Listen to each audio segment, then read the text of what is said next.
Modern romance often defaults to a calculation of personal gain, an attempt to see exactly what we can extract from a partner. Psychologist Alfred Adler proposed a different view. He identified three inescapable constraints that define the human experience. The first constraint is occupation, the necessity of work to survive. The second is social fellowship, the requirement to build community with others. The third is love and marriage. When we observe these three constraints through a clinical lens, it becomes incredibly clear that love is not a transaction.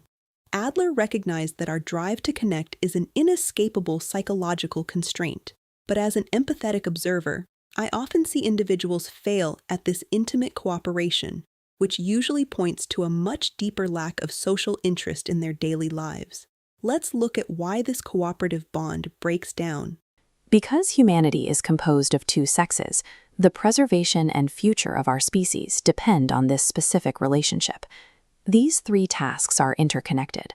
A failure to cooperate in an intimate partnership often signals a lack of the social interest required for work and friendship. Adler defined marriage as the most intimate and demanding form of human cooperation. Yet artificial cultural distinctions often sabotage this effort. These biases elevate men while devaluing the contributions of women, breaking the cooperative bond. This creates a rigid dynamic of authority. One partner claims dominance, forcing the other into a subordinate position. This structural imbalance leads to inevitable resentment. No human being can endure a subjugated role without harboring anger toward their partner. Any form of domination or authority destroys the primary requirement of a functional partnership: absolute equality. Think about a person in your life who uses their financial status to demand authority behind closed doors. We often view this as strength, but clinically, it is a catastrophic structural imbalance. When one person claims dominance, they completely destroy the absolute equality required for a functional partnership. It is a shared failure. We see this destruction in the economic fallacy, that earning more money grants a partner the right to rule the household. In reality, financial provision is a practical division of labor, not a measurement of human value. A successful partnership treats all household contributions as equal. This equality requires a specific mental posture, a lifelong commitment that operates without safety nets.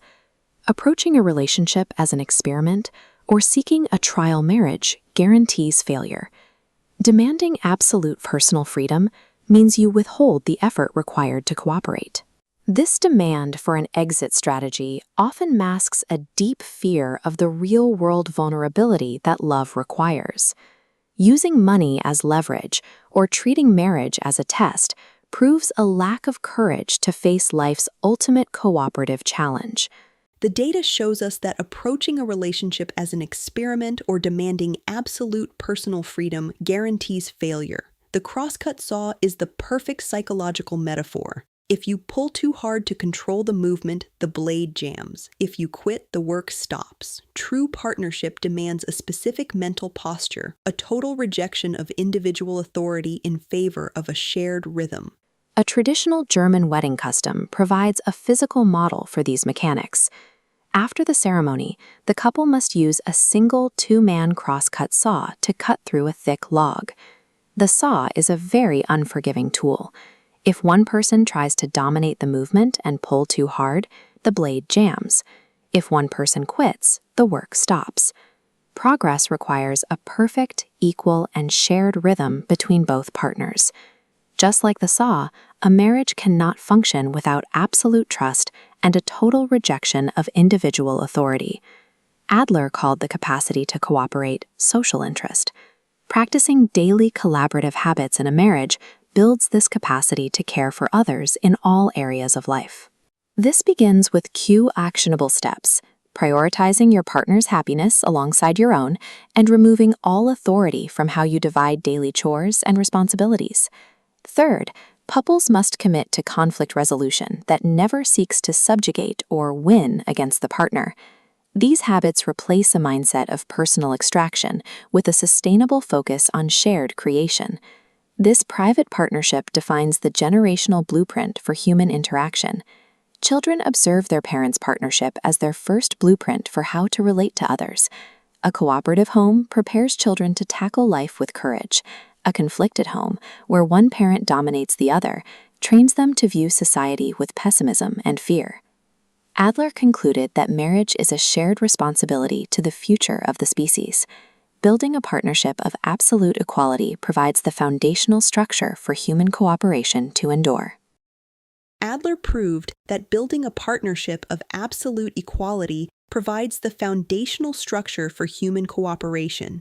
But what happens when an individual's psychological framework collapses completely under the pressure to cooperate, forcing them to dominate others just to feel secure? That is the dangerous mechanism of the superiority complex. Click right here to look directly at the data.